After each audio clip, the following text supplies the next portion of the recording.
Sa gitna ng karagatan, bumagsak ang katawan ng babae sa tubig, lumutang ng ilang segundo bago bumukas ang kanyang mga mata sa takot.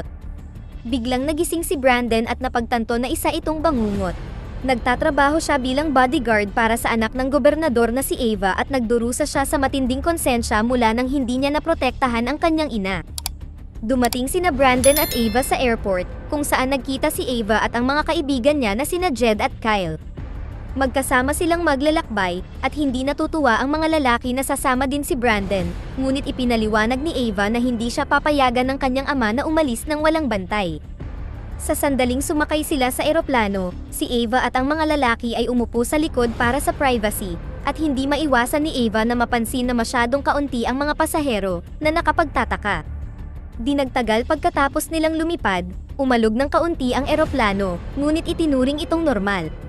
Ilang sandali pa ay nagsimulang umalog muli ang eroplano, at makikitang umiinit ang makina. Sinabi ng piloto sa mga pasahero na aksidente nilang natamaan ang ilang mga ibon at walang dapat ipag-alala. Gayunpaman sa lalong madaling panahon ang eroplano ay nagsimulang umalog muli, at nasunog ang isang makina.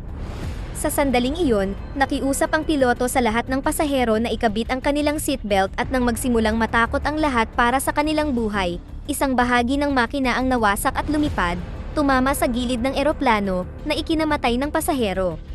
Ang bitak sa dingding ay nagdulot ng pagbabago sa presyon at ang lahat ay nagsimulang lumipad habang nanginginig din sa loob ng eroplano, ang mga bag ay nahulog at tumama sa ulo ng mga tao. Ang mga pasaherong hindi nagkabit ng seatbelt ay itinulak paalis sa kanilang upuan at tinangay ng hangin kahit na sinubukan nilang hawakan ang kamay ng ibang tao. Sa loob lamang ng ilang segundo, nawasak ang pader at lumikha ng malaking butas sa gilid ng eroplano, dahilan upang tumilapon ang ilang mga tao patungo sa kanilang kamatayan. Sinubukan ni Brandon na hawakan ang lumulutang na lalaki, ngunit masyadong malakas ang hangin at natangay pa rin ang lalaki. Ang isa pang lalaki ay sumubok na kumapit sa upuan, gayunpaman, ang metal ay unti-unti na rin natatanggal at nahulog ang upuan kasama ng lalaki. Sinubukan ng flight attendant na tulungan ang lalaki na malapit ng mahulog, ngunit sa huli ay nahulog sila pareho. Matapos mawala ang karamihan sa mga pasahero, ang eroplano ay nagsimulang bumagsak ng napakabilis at nahulog sa karagatan, kung saan ang tubig ay agad na nagsimulang bumaha sa loob. Habang si Brandon ay nasaksak ng piraso ng metal, ang mga upuan ay itinulak pasulong dahil sa impact, na pumatay ng maraming pasahero sa pamamagitan ng pagdurog sa kanila. Lumubog ang eroplano ng ilang minuto at tuluyang huminto nang maipit ito sa sahig ng dagat. Dahil sa pagkakastok sa isang anggulo ng eroplano, nabuo ang airlock sa likod, kaya buhay si Ava at ang mga kaibigan kasama ang flight attendant na si Danilo. Gayunpaman, si Kyle ay may bali sa braso. Nakatitig ang grupo sa tubig, nag-aalala sa kakaibang ingay na naririnig nila. Biglang lumitaw si Brandon, dinala si Rosa at ang lola Mardy niya sa ligtas na lugar. Walang malay si Mardy, kaya nagsimulang mag-chest compression si Danilo at makalipas ang ilang minuto, nagising si Mardy. Pagkatapos ay nagtanong si Rosa tungkol sa kanyang lolo, at kinailangang sabihin ni Brandon sa kanya at kay Mardy ang malungkot na katotohanan. Nagsimulang magpanik ang grupo, kaya agad na humalili si Brandon sa pamumuno para pakalmahin ang lahat.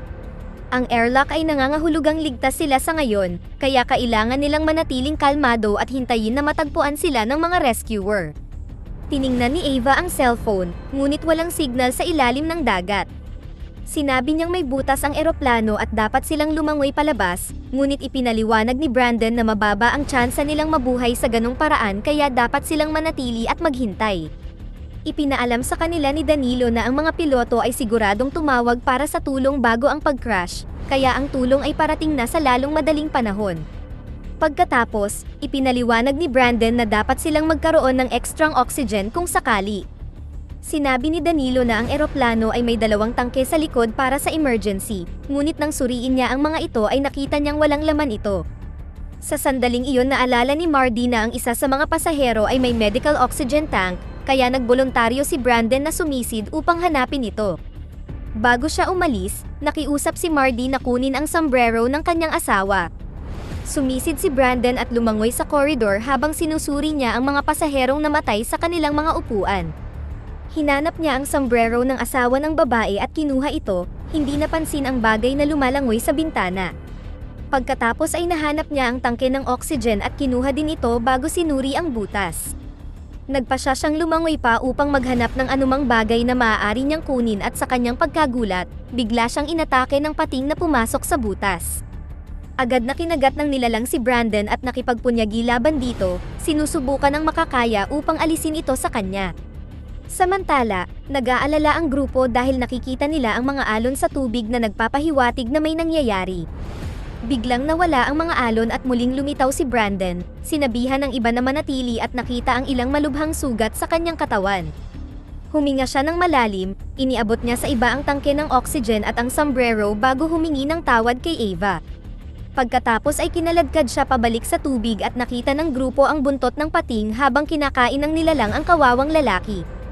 Sa takot, ang grupo ay umatras upang magtago sa lugar ng empleyado at sumang-ayon na dapat silang maghintay gaya ng sinabi ni Brandon. Pagkatapos ay nag-alok si Mardy na gamutin ang braso ni Kyle, ipinaliwanag na dati siyang nurse noong panahon ng digmaan at doon niya nakilala ang kanyang asawa. Napasigaw si Kyle sa sakit nang itulak ni Mardy ang buto pabalik sa pwesto, at gamit ang ilang makapal na magazine at bendahe, gumawa siya ng pangsuporta. Sa labas, isang helicopter ang lumilipad malapit sa lugar para hanapin ang bumagsak na eroplano. May priority order sila dahil alam nilang kasama sa mga biktima ang anak ng gobernador, ngunit sa ngayon, wala pa silang nakikita.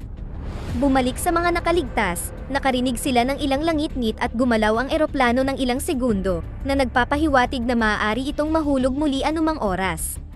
Nagsimulang maging masyadong negatibo si Jed, at binuksan ni Danilo ang tangke ng oxygen na nakuha ni Brandon. Sa sandaling iyon ay nakita nilang namumula ang tubig at ang mga ingay ay nagpapahiwatig na ang mga pating ay pumasok sa loob upang kainin ang mga nalunod na katawan. Biglang umalog ng kaunti ang eroplano at nakita nila ang mga pating na lumalangoy sa tabi ng kanilang bintana, natatamaan ang ilang bahagi ng eroplano habang sila ay gumagalaw. Masyado nang natatakot si Rosa at sinabihan siya ni Ava na huwag mag-alala dahil sigurado siyang maililigtas sila. Gayunpaman, ang helicopter ay wala pa ring nahanap na anuman at kaunti na lang ang gasolina. Sinubaybayan ng grupo ang antas ng tubig at tinansya na mayroon pa silang 3 o 4 na oras bago umabot sa likod ang tubig. Gayunpaman, patuloy din nilang naririnig ang paglangit-ngit ng metal at napansin nilang may tumutulo na tubig sa kisame, kaya hindi nila matiyak kung tatagal ang eroplano. Biglang nagsimulang bumagsak ang eroplano, dumulas pababa sa loob ng ilang minuto at nagdulot ng pagkahulog ng bungkos ng mga bato hanggang sa ito ay ma-stuck muli.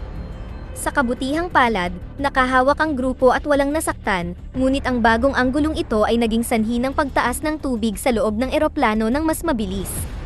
Dahil ang sahig ng dagat ay hindi kasing solid gaya ng inaakala nila, ang grupo ay sumang-ayon na wala silang choice kundi lumangoy palabas ng eroplano. Kakailanganin nilang humanap ng paraan para gambalain ang mga pating, at sinabi ni Rosa na natutunan niya sa paaralan na ang mga pating ay ayaw sa mga bula. Nariyan pa rin ang problema na hindi nila kakayanin na hindi makahinga ng ganoon katagal, at biglang may naalala si Kyle, ang ilang pasahero ng eroplano ay may mga kagamitang pang-scuba. Ipinaliwanag ni Danilo na ang mga bagay na iyon ay nasa baggage hold at mayroong hatch na magbibigay sa kanila ng access. Gayunpaman, ang mga tangke ng oxygen ay malamang na walang laman kung hindi ay hindi sila papayagan na sumakay sa eroplano. Sa palagay ni Ava ay maaaring maging kapaki-pakinabang pa rin ang iba pang kagamitan sa scuba, ngunit masyadong negatibo si Jed kaya nagkunwari si Ava na kailangan niyang umihi at nagtago sa banyo, kung saan siya ay umiyak at narinig ang paglangit-ngit ng eroplano. Paglabas niya, sinabihan ni Ava si Rosa na ayos lang na matakot. Sa labas, 15 minuto na lang ang natitirang gasolina ng helicopter. Sa sandaling iyon, sa wakas ay natagpuan nila ang mga bahagi ng eroplano na lumulutang sa paligid, kaya 2 diver ang tumalon sa tubig upang simulan ang paghahanap. Hindi nagtagal ay nahanap nila ang eroplano, at sa sandaling nakalapit sila, nagsimulang sumenyas ang grupo sa bintana. Ang isa sa mga diver ay lumangoy patungo sa butas habang ang isa naman ay lumapit sa bintana upang sabihin sa mga nakaligtas na maayos na ang lahat. Biglang lumitaw ang pating sa kanyang likuran at hindi niya ito napansin, kaya sinubukan ng grupo na bigyan siya ng babala. Ang diver ay lumingon at walang nakita, ngunit nang tumingin siya muli sa eroplano, hinila siya pababa ng pating at pinatay. Pagkatapos makarinig ng maraming ingay sa itaas ng eroplano, dumungaw ang grupo sa bintana at nakitang lumulutang palayo ang binti ng diver. Naalala ang isa pang diver, ang mga nakaligtas ay tumingin sa corridor, ngunit walang dumating kaya ipinagpalagay nila na ang taong iyon ay patay na rin. Sa labas ay halos maubusan na ng gasolina ang helicopter kaya wala silang pagpipilian kundi umalis. Kahit papaano ay mayroon na silang coordinate at ang backup ay parating na. Bumalik sa mga nakaligtas, sinabi ni Ava na kung patay na ang isa pang diver, maaari nilang kunin ang tangke ng oxygen nito. Tumingin siya sa ilalim ng tubig at napansin ang isang anino, ngunit hindi siya sigurado. Sinubukan ni Jed na tumingin ng malapitan sa pamamagitan ng pagtayo sa mga upuan, ngunit bigla na lang siyang nadulas at nahulog sa tubig. Nag-aalala ang grupo dahil hindi nila siya makita, ngunit lumitaw siyang tumatawa dahil pinaprank niya sila. Gayunpaman, hindi siya nakaahon kaagad kaya hindi nagtagal ay nahanap siya ng pating, na sinusubukang hulihin siya gamit ang matatalas na ngipin. Habang nakikipagpunyagi si Jed sa pag-atake ng pating, lumapit ang grupo para hawakan ang kanyang kamay at hinila siya, nagawang ilayo si Jed mula sa pating patungo sa kaligtasan. Sa kasamaang palad, natuklasan nila na naputol ang isang paa ni Jed, kaya pinapunta ni Mardy si Rosa sa likod ng kurtina habang ginagamot ang sugat. Gamit ang seatbelt, gumawa si Mardy ng tourniquet para pigilan ang pagdurugo, at umiyak si Jed nang malaman niyang hindi na siya makakasali sa anumang karera. Determinado pa rin na makaalis doon, nagboluntaryo si Ava na hanapin ang scuba equipment. Binuksan ni Danilo ang hatch at nadiskubre nilang lumubog din ang baggage hold, ngunit sumisid pa rin si Ava. Gamit ang flare, tumingin siya sa paligid, walang kamalay-malay na may kung anong lumalangoy sa likod ng mga bag. Sa kalaunan, natagpuan niya ang scuba equipment, ngunit nagulat siya sa biglaang paglitaw ng isang pugita kasabay ng paghinto ng flare. Nagsimulang mag-alala ang iba nang wala na silang makitang liwanag, ngunit sa kabutihang palad ay nakabalik agad si Ava dala ang kagamitan. Binuksan ng grupo ang bag at nakahanap ng mga diving suit at mask, ngunit mayroon lamang 4. Sa sandaling iyon ay may narinig silang humampas sa eroplano at nagmamadaling tiningnan ang bintana, ngunit walang diver sa paligid kaya tiyak na isa itong pating. Sa oras na lumingon ulit sila, patay na si Jed. Si Ava na desperado ay sumubok gumawa ng chest compression, ngunit hinila siya ni Mardy pabalik upang ipakita ang katotohanan. Biglang dumulas muli ang eroplano, ngunit sa pagkakataong ito ay mabilis itong huminto dahil nasira ang cockpit at nagsisilbing suporta. Mas bumilis ang pagtaas ng tubig, kaya kailangan nilang makaalis ng mabilis. Plano nilang gamitin ang maliliit na oxygen canister mula sa mga emergency mask upang magbuga ng mga bula sa mga pating. Ang isa pang problema ay ang paglangoy ng malayong distansya at si Kyle ay nag-breakdown. Ipinagtapat ang aksidente noong bata pa siya na nagdulot sa kanya ng trauma, dahilan kaya mahina siya sa paglangoy. Gayunpaman, dahil sa panghihikayat ni Ava at Rosa, pumayag siyang subukan. Pagkatapos ay tinipon ni Ava ang lahat ng oxygen mask na mahahanap niya nang hindi masyadong lumalalim sa tubig. Hinahampas pa rin ng mga pating ang eroplano, at ang kisame ay nagsisimula ng mag-crack. Nagsimulang magpalit ang grupo at nagboluntaryo si Mardy na huwag gumamit ng suit dahil sa kanyang edad, pababagalin lang niya ang lahat. Matapos magpaalam kay Jed, ang mga nakaligtas ay lumusong sa tubig. Napansin din nila na ang eroplano ay dahan-dahang nagsisimulang mag-slide muli pababa. Tuluyang humiwalay ang cockpit at nahulog sa bangin, ibig sabihin ay babagsak din ang eroplano. Pinauna ni Mardy si Ava at nakiusap na isama si Rosa. Ang mga babae ay nagsimulang lumangoy sa corridor at nakita nilang nakaharang doon ang pating, kaya agad nilang binuksan ang oxygen canister upang takutin ito. Nang wala nang nakaharang sa daan, patuloy silang gumalaw, at hindi nagtagal ay sumama na rin sa kanila sina Kyle at Danilo. Pinagmasdan ni Mardy ang mga kabataan habang tumataas ang tubig sa loob ng eroplano at alam niyang hindi na siya makakaligtas, kaya nanatili siya at naghintay na muling makasama ang kanyang asawa sa kabilang buhay. Sa sandaling iyon ay nataranta si Kyle at lumangoy pabalik upang itaas ang kanyang ulo sa maliit na hangin na natitira. Sinubukan ni Danilo na bumalik para sa kanya, ngunit biglang may lumabas na pating mula sa baggage hold at inatake si Kyle, kinain siya sa ilang segundo. Lumangoy ang takot na si Danilo upang makasama sina Rosa at Ava, na natagpuan ang patay na diver at kinuha ang kanyang tangke upang magamit ito. Pagkatapos ay pinauna ni Ava sina Rosa at Danilo patungo sa butas dala ang tangke, ngunit nang siya ay aalis na rin, isang pating ang humarang sa kanya. Lumangoy si Ava pabalik at nag-freeze, kaya ang pating ay lumangoy sa loob nang hindi siya napapansin.